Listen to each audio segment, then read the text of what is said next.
지금 말씀드릴 부분은 많이 알려진 사실은 아닌데 결론부터 말씀드리면 개인회생을 신청하기에 가장 좋은 때가 일 수 있습니다. 안녕하세요, 박시영 변호사입니다. 또 연말이 되고 새해가 목전에 왔습니다. 이 일을 하면서 해가 바뀌는 걸 더 절감을 하는데요. 그 이유 중에 대표적인 것은 역시 최저생계비가 매년 바뀌기 때문일 것입니다. 제가 카페에 내년도 개인회생 최저생계비 표를 올려놨습니다. 내년에 접수하실 분들은 이 최저생계비가 기본적으로 적용될 거고 작년보다 또 더 올랐습니다. 자세한 내용은 게시물을 같이 보면서 말씀드릴게요. 2025년 법원 인정 생계비입니다. 왜 법원 인정 생계비라고 하냐면 보건복지부가 발표하는 기준 중위소득의 60%를 개인회생에서 생계비 개념으로 쓰고 있기 때문에 그런데 보통은 최저생계비라고 통용을 합니다. 1인 가구일 때 기준 중위소득이 239만 2013원이라서 그 60%인 최저생계비는 143만 5208원이 됩니다. 이 금액은 작년보다 9만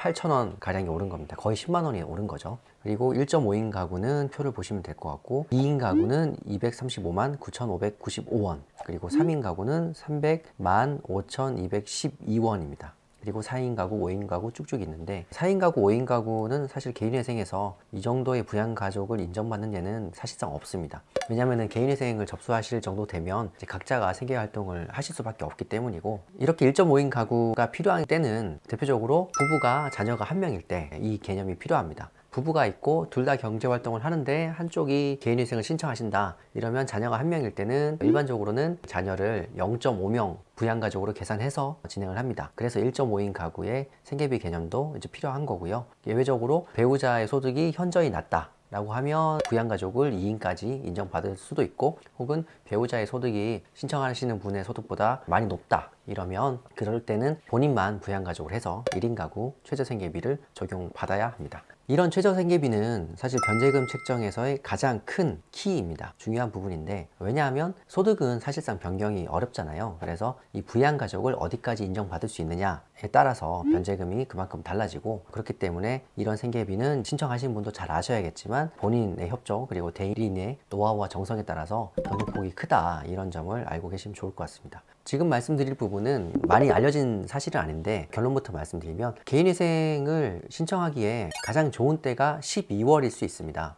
그러면은 내년도 인상되는 최저생계비를 적용받을 수 없잖아요. 그러면 오히려 불리한 게 아닌가요? 라고 말씀들을 많이 하시는데 찬찬히 뜯어보면 좀 다릅니다. 왜냐하면 개인회생에서 그 변제금의 산정 시기는 법률적으로는 인가 시점이거든요. 혹은 많이 양보하더라도 개시 시점에 그런 것들을 이제 판단을 하게 되는데 12월에 신청을 하더라도 개시는 아무리 빨라도 그 다음 해일 수밖에 없잖아요. 그렇다고 한다면 12월에 접수하시는 분들은 그 다음에 최저생계비를 적용받아야 되는 게 합당하지 않나라는 생각이고 저희는 그래서 실제로 연말에 접수하는 사건의 경우는 특히 12월에 들어가면 그 다음에 최저생계비를 적용해서 진행해드리고 있습니다. 물론 이제 이렇게 신청했을 때는 법원에서 보정이나 유선 연락이 오기도 하는데 그럴 때는 제가 의견서를 작성해서 대응을 하면 거의 대부분 다음 연도 최저생계비를 적용해서 변제계획안이 인가되곤 했었습니다. 제가 12월이 가장 유리할 수 있다고 말씀드린 부분은 이렇게 다음 연도 최저생계비를 미리 적용해서 이제 변제계획안을 제출할 수도 있고 또 반대로는 이런 경우가 있습니다. 소득이 올라가실 분들이 있잖아요. 해가 바뀌면서 연봉이나 이런 소득이 증가할 요인이 있으신 분들은 또 반면에 최저생계비 오른 거 이상으로 소득이 오를 것 같다. 그러면 빨리 그냥 12월에 접수하셔서 그 해당 연도 소득을 가지고 가용소득을 산정해서 변제계획안을 제출하는 겁니다.